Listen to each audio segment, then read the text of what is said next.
Welcome back, everybody, to the channel. This is my first video about kind of like production, film, broadcast, stuff like that. And to just get everything started with that genre of kind of video and just like kind of like advice / information about broadcast systems or film or just like video production in general, I just thought I would start with a basic video about the differences between live production and film production. And so we're just going to jump right into it, and we're going to start with equipment. So one of the biggest differences between live production and film production is the cameras that you use for them. Now, granted, can you use a cinema camera for live production? Can you stream on a cinema camera? Absolutely. But there's a difference between broadcast cameras and cinema cameras because there is adequate responses and adequate solutions for each individual outcome. Like, for instance, you wouldn't use like a $40,000 broadcast camera for something like a Netflix show or a blockbuster movie because you're not going to get that dynamic range like a Dragon X cinema camera would. And the reason is because they are made for specific purposes. Like, for instance, a broadcast camera has a deeper depth of field so that it is easier to lock focus on the subject, whether it be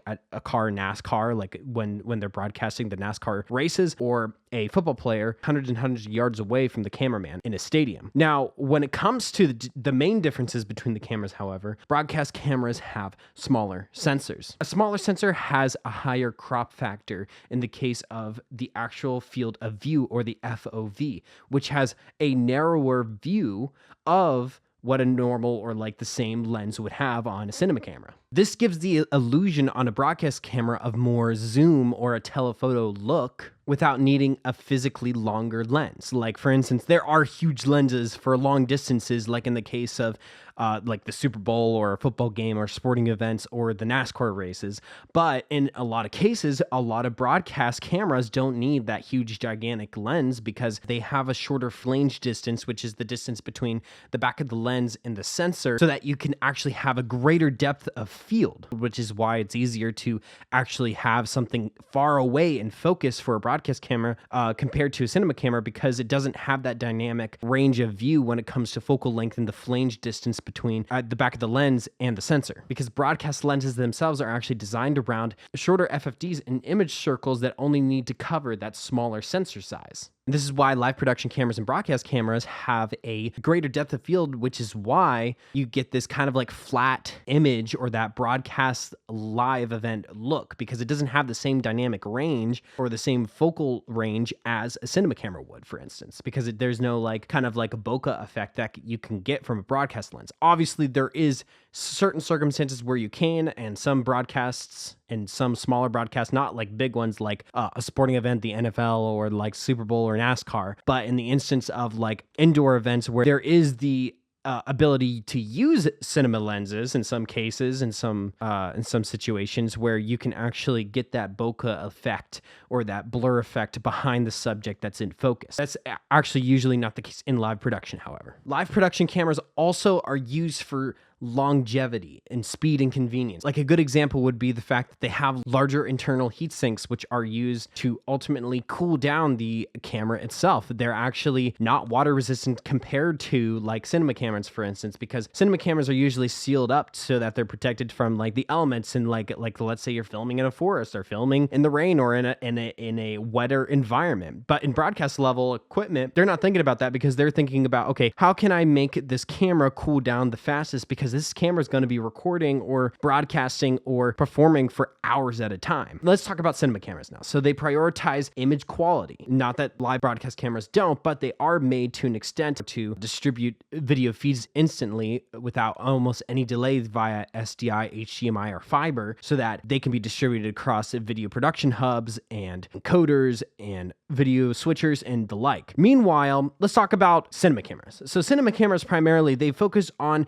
image quality. They focus on capturing raw information, which is why cinema cameras actually heat up, which is why cinema cameras are actually not used to record for hours and hours and hours at a time. Obviously, it is a problem if a cinema camera just like starts to shut down because it's overheating, because there is guides and there is information on each cinema camera as to what temperature you should operate a cinema camera in. Not that you should operate a live product camera in like 120 degree weather, but they're actually built to handle more wear and tear compared to a cinema camera. But a cinema cinema camera in general, they heat up faster because they're processing a lot more stuff. Like for instance, global shutter, raw 4K, 8K, 12K resolution for that extra stuff. They oversample everything, and that's why they are heating up, because everything is internal, even the power. Like for instance, with higher end productions, with live production and stuff, they're able to actually offload even some of the power usually. Like for instance, if you're using fiber into a higher end like Sony live production camera, you're actually extracting all the data and all the power off-site. You're not doing everything internally inside of the live production camera. That's why they're able to stay cooler. But meanwhile, with the cinema camera, you're actually doing everything internally. The power, the recording sometimes, and usually, honestly, unless you have like a backup guy that is able to like manage the media and stuff that's coming in or recording on separate drives and stuff like that, which is a good idea. Usually, cinema cameras are recording internally, are processing internally, do have like battery or power internally, but they're adequate for what they're used for, which is setups that are used to capture a moment in time with larger image formats. That's why you have more dynamic range, because there's more information. There's a different focal length that is able to capture that shorter and deeper depth of field, which is why, as I said, live production cameras, they have a deeper depth of field compared to cinema cameras, because cinema cameras, they can actually get that bokeh blur effect behind the subject when there's a shallower depth of field. Now we're going to get into the way audio is captured for live production and film production. This time we'll just do film first, and we're going to talk about how film or film production in general captures audio. So for instance, film production actually is obviously, because it's like very obvious on film when you're watching a film, and everyone knows this because everyone's watched a film, hopefully, but usually the microphone is never in the frame. Why? Because it's not a part of the scene. You're only there to capture the audio, the ambience, whatever you're trying to capture for that given scene or for that given moment. So usually microphones such as a boom mic are used, or hidden lavaliers in the hair or even in the skin or beard, like in the case of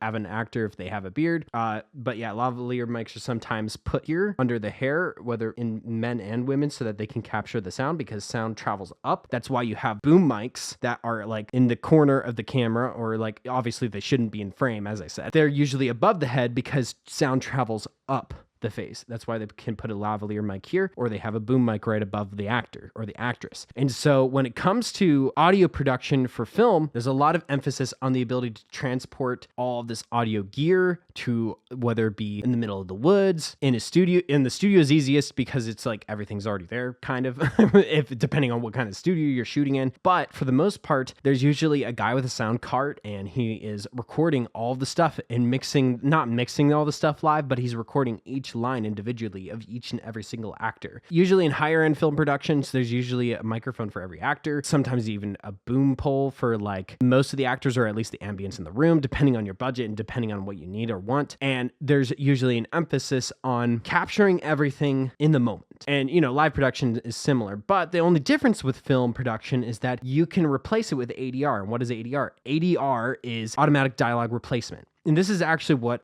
the majority of Hollywood blockbusters and movies do in general. For instance, like even if they do capture audio in a certain room or in a certain scene, they may at certain points be like, okay, well, this audio is fine, but we want the best of the best audio. So like, for instance, you can go online and just look up ADR, automatic dialogue replacement videos of Avengers, of this, of that. And you can watch these actors repeat their line the same way they acted in that scene, so that they can get the clearest, perfect audio for that scene. They can capture audio for that scene, so that in the final product, they're putting out audio quality in their film that matches perfectly with the actual scene that they recorded on site. And so when they're able to do that, they actually are able to boost the quality of the actual scene itself, because maybe the audio picked up something that they didn't want. Maybe the audio was messed up. Maybe it didn't have enough quality to be able to edit it the way the editors or the audio engineers wanted to mix it. And so ADR is an excellent way to actually replace all those problems, just as long as your actors are willing to do it,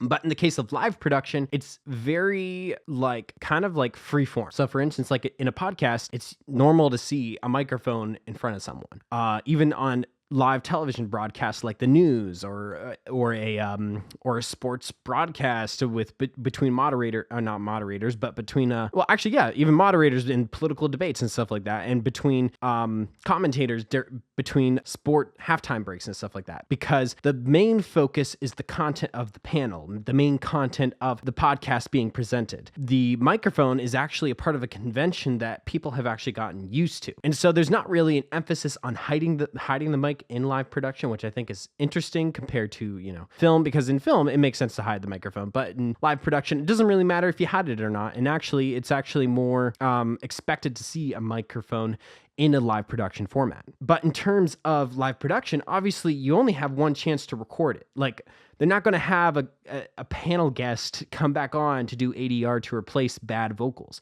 So everything has to be perfectly in tune and all this stuff. And that's why in live production, usually things that are done like for a podcast or in a studio, there is usually a system in place using audio over IP interfaces and software and hardware to be able to distribute the audio needed where in the studio or in the broadcast room or in the control room. There's a lot of emphasis on processing audio live and getting it perfect done the first time, because there's no going back once you record it, once you go live, and once you do the show. Because if you mess up, hopefully you weren't live and maybe you can re-record, because ultimately that audio can not be changed later. It's just done.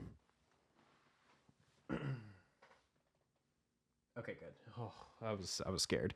Okay. So when it comes to film production, you can fix audio later. You can do ADR. In live production, you can't. And in film production, you obviously want to hide the microphone because it's not a part of the story and it's very distracting and all that other stuff and obvious things. And then in live production, it's actually normal to see a microphone, whether it be a lavalier, a microphone like this for like podcast kind of formats, or in a panel or in a live show. And now we're going to go into the differences for lighting for live production and film production. So for film, everything is meticulously lit for one moment, for one shot. And it's honestly usually just one shot. For lower budget films, of course, they try to be more flexible with time and effort to where you can shoot many different shots or a whole scene with the same lighting setup. But for higher end productions, they're more concerned with a meticulous look, a meticulous feeling to a shot and whatnot. So like, for instance, every shot in a shot list is planned out meticulously.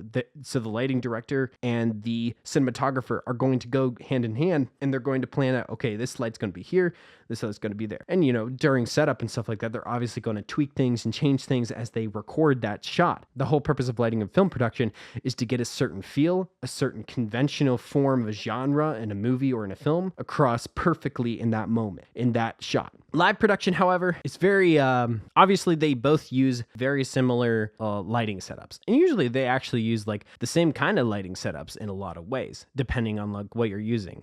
And because like, for instance, like smaller setups, like maybe a podcast studio or something like that, they're going to actually use like almost the same thing as like a low budget film would use for their film for lighting and stuff like that. So they both use continuous lighting, obviously. But for live production, it's more like let's say it's like a stage or a panel stage of like a Q&A session or something like that. It's usually just like the panel, the lights, and that's it. And nothing changes because it doesn't need to convey a certain moment or a certain emotion or a certain genre of lighting in that moment for an emotional response. It's usually just there for a practical use. Obviously, there's different examples of this when it comes to higher end productions, like when you think of like a Taylor Swift concert or when you think of the halftime show for the Super Bowl and stuff like that. Like there's programmed lights, there's programmed shows for lighting and stuff like that. And that's the only exception when it comes to live production. But usually when it comes to live production, it's very static and just mostly practically accessible and practically like, there. Now that we went through the gear, we're going to talk a little bit about conventions. So what are the conventions between film production and live production? So for graphics, and you might think graphics, there's no graphics in a film. Of course there's graphics in a film, but we're going to start with live production first. So live production, there's transitions. That's a form of a graphic. There is lower thirds, banners. So like the thing that you see on the news that goes along the bottom and tells you, it's called a ticker, and it tells you all sorts of things. A banner, it could be like up here, or it could be like a QR code down here or whatever. And those graphics convey information that are important to the broadcast that you're watching or to the live production event that you're watching. And then finally, there's actually a different form of graphics for live production. It's called augmented reality graphics. So like, for instance, if you're watching football and you see those imaginary lines on the football field, those are called AR graphics or augmented reality graphics. And they're implemented using AR broadcast systems, computer vision in real-time 3D graphics, and all that other stuff. And real-time 3D graphics can also be summed up inside of transitions and other things like that. When it comes to film, however, there is graphics. Like some films do use transitions, let's just be honest, and they might be actual graphics, they might be actually not. There's graphics for the film itself, like directed by, starring this, like there's titles, and those are graphics technically. And when it comes to these conventions, they're very specific. Another convention for film is letterboxing. We're going to talk about letterboxing ratio size when it comes to the size of the screen and stuff like that later, but it's just the idea that there's letterboxes, and letterboxes are technically graphics in some cases, or they're shot a certain way to include those letterboxes in the case of anamorphic lenses and stuff like that. And finally, another form of graphics in film production is actually VFX. And now you might think, what are you talking about? Well, VFX are a form of graphics. They're 3D generated graphics, and they're composited inside of the film to make it look seamless, to make it look like it was filmed in the same frame. But it wasn't, obviously.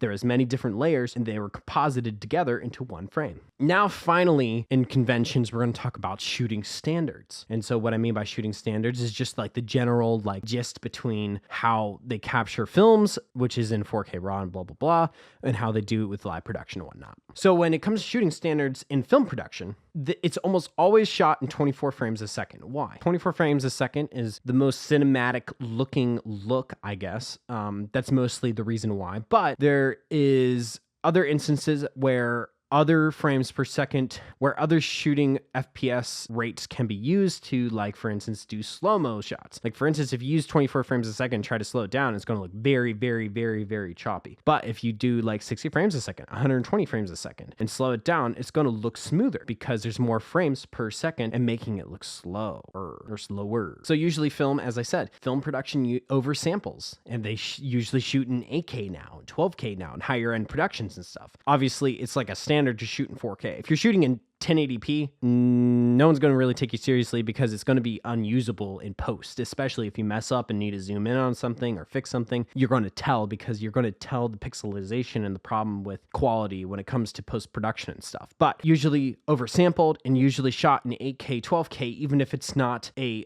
product that is usually like 8K or 12K. Usually a show that you watch on HBO or even in theaters is in 4K or 1080p, depending on what device you're watching it on. And so when it comes to film production, oversampling and getting as much resolution as you can is the most important thing when you're capturing every single scene and shot. So regular conventional streaming platforms use a ratio called 16:9, which is what you're watching right now on YouTube. However, theatrical releases are usually formatted in 1.85:1, which is what this looks like. Then in IMAX is 1.43:1, or which looks like this, or 1.90:1, which looks like this. And finally, in anamorphic conventions, or usual anamorphic conventions when people are using anamorphic lenses, typically it is 2.39:1, which looks like this, or in older films, it's 2.35:1, which looks like this. When it comes to broadcast, there's a lot more specifications and conventions when it comes to the way something is shot or formatted, and usually it's always in 30 FPS, always, no matter what, even if it's through to social media. Like you can stream, like for instance, Twitch would be the only exception to this because you can stream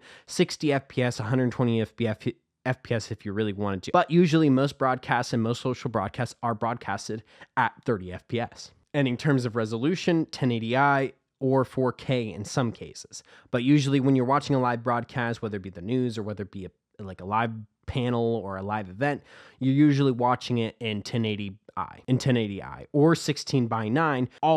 Almost always you're going to watch a live production event or a live event in 16:9, which is what you're watching now.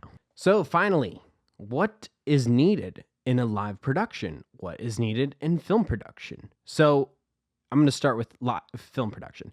So with film production, first of all, pre-production is needed. There's pre-production in both, but pre-production is almost like the key success to every single film. You're going to have to write the script. You're going to have to plan the shot list. You're going to have to plan the storyboard. You're going to have to audition for actors. You're going to have to do XYZ. You're going to have to prepare every single minute detail down to the last second of that film. I mean, granted, there's room for error, and the producers are always wanting to edit things out that aren't necessary and stuff like that. But in general, every single movie is planned down to a T, unless it's an indie movie or a film between you and your friends where it's just basically improvisation.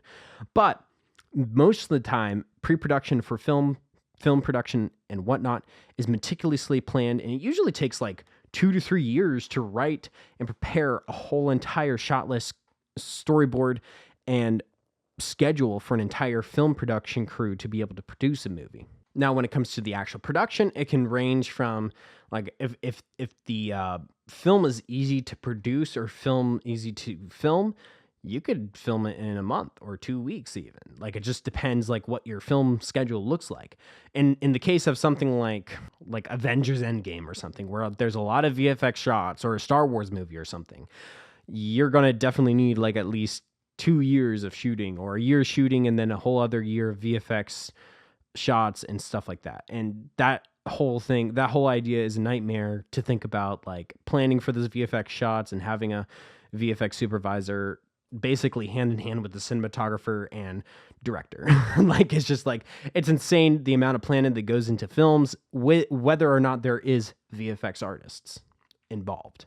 Then post-production for film production is mostly oriented around audio production, ADR, and the coloring format, or the color grading, and the look at the film, and then finally the way the film is actually cut. Live production, however, pre-production usually looks like this. Like, if you're making a brand new show, that's a whole other thing. Like, you have to plan for like where you're going to shoot, what staff you need, how often the show is going to be produced, and things like what kind of set do we need? Do we need to build the set? Do we need to order a set? Stuff like that. But pre-production for a live production can be as simple as streaming on Twitch to something like Fox News or CNN or something like that. And so when it comes to pre-production for a live event, it comes down to troubleshooting everything beforehand, testing everything before a broadcast, and ultimately having everything on deck and on time. And everything is like clockwork when it comes to live production. Like, one thing out of place, and the whole thing's going to go off the rails. And so there's a very strict, because even though there isn't as much pre-production that goes into like an hour-long live event or live production event, there is an attention to detail that isn't found in film production. Like, for instance, like, oh, if I mess up this take, we can just retake it, or the actor can re-say the lines, or we can re-record, or we can do this in post.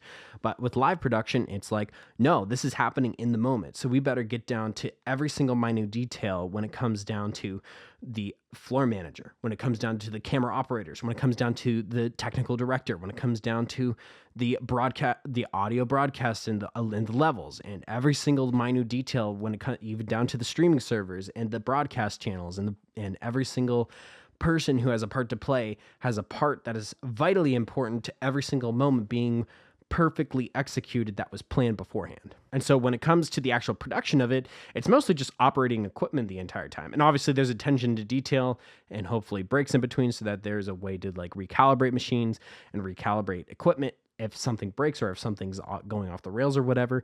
And usually when it comes to live production, if you didn't do your pre-production well, you're going to have trouble streaming. You're going to have troubles with something if you didn't do your pre-production well. And finally, post-production for live production is kind of like, it could either be as simple as, here's the recording, or let's go back and change some things because maybe this was a pre-record and now we're going to put it all together because maybe it was like a live production event that is going to air on TV later or whatever. It just depends what the post-production looks like. For instance, at my job, the post-production kind of looks like, okay, well, edit the audio files, put up the podcast and stuff like that. So it could be very simple as, here you go, client. Here's your copy of the event of what we recorded, to let's configure a whole concert together into a final masterpiece of the live event that every single camera captured. Stuff like that. So now that I went through needs, I want to talk about the differences of jobs and like how would someone actually get into film production versus live production. I have more experience with the live production part, but I do have a little bit of experience and idea of how I would get into film production if I wanted to. But the idea is primarily this. You cannot get a job in live production or film production unless you live in a major city or by a major city, or at least somewhere that has jobs. Like if you live in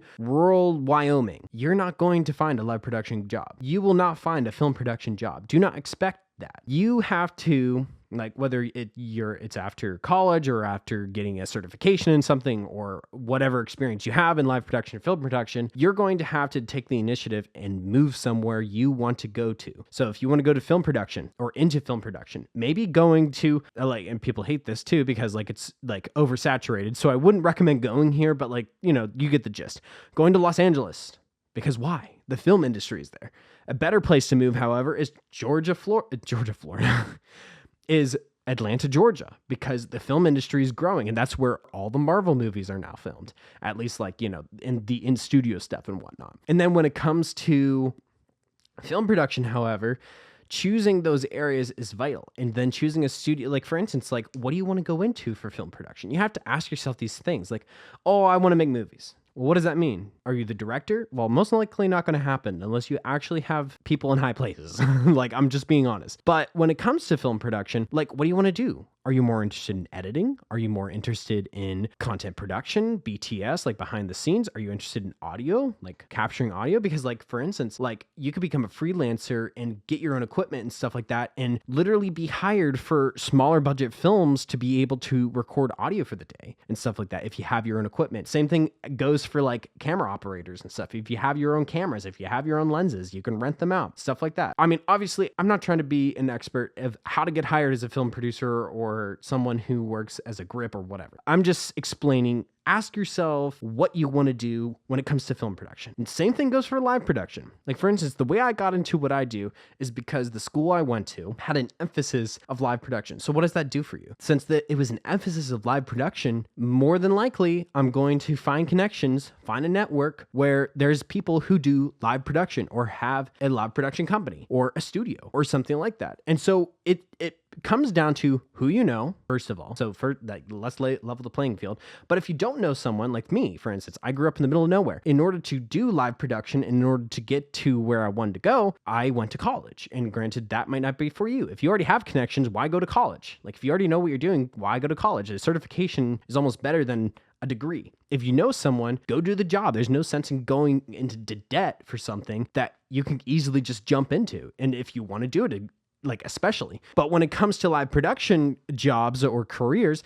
like do you live near a stadium? Do you have experience with that? Like for instance, like if you want to work for the NFL, maybe you should do like an internship with the NFL to learn how to use high-end broadcast equipment because not a lot of people know how to do that. I don't, like as an example. I don't know how to operate a lot of different higher end things like Grass Valley video switchers. Now, do I know things like how to operate a Blackmagic video switcher? Absolutely. Do I know how to operate a camera? Absolutely. Do I know how to do all these things with more accessible consumer products in terms of like maybe a new tech TriCaster video switcher or any kind of Blackmagic product? Yeah, but because of the path I chose and because of the way where I am today in a live production studio, I'm where my specialty is. So the same thing goes with live production. Find your specialty. Are you good with lighting? Are you good with audio? Are you good with video? Are you good with streaming? So many different paths and so many different jobs in both film production and live production. And so don't cut yourself short and don't say, oh, well, they didn't want me as a director, so I'm going to give up. Like, what? No, in either one, because there's live production directors and there's film directors. Don't hear this and don't hear this and be like, oh, it's impossible. He's saying it's impossible to become film production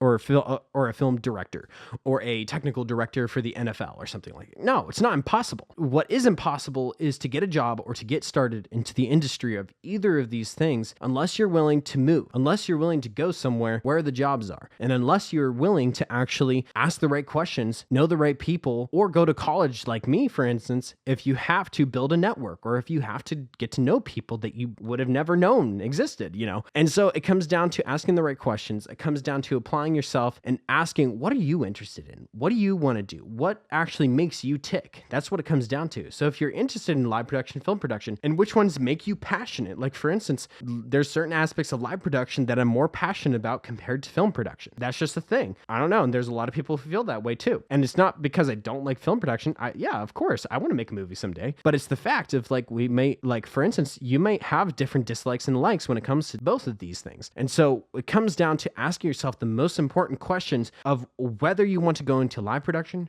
or film production. Again, I'm not trying to be a career specialist, but this is just the obvious thing of asking the right questions and knowing what you want to do. Basically, this is just the raw truth. And then obviously certifications help more than a degree. Get as many certifications as you can. I'm actually going to get a CDS certification as soon as I sign it up on Avixia. It's basically just like a standard test that basically gives you the ability to say, hey, I have the professional experience, the professional standards of the time, of the modern age for AV technology, whether it be live production or film production. And most of the time, CTS certifications are used for live production predominantly, which is why I'm getting it. Anyway, I've recorded now for 50 minutes, and I thought this was only going to be like a 20-minute recording, but I kept messing up my notes. But I enjoyed breaking this down because I think that this is like a beginning video or a beginner's video to other stuff that I want to talk about on the channel, whether it be just like, tutorials similar to like the Discord tutorials.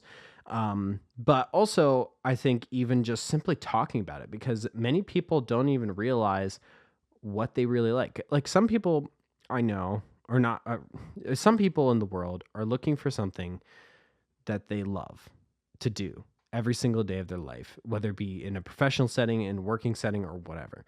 And it comes down to what you're interested in and what makes you tick. And I think that understanding the difference between these two is going to make some realize like, oh my gosh, I love this idea, or I love film production because XYZ, or I love video production is XYZ. But honestly, I'm gonna tell you the truth. You won't know until you actually try some of it.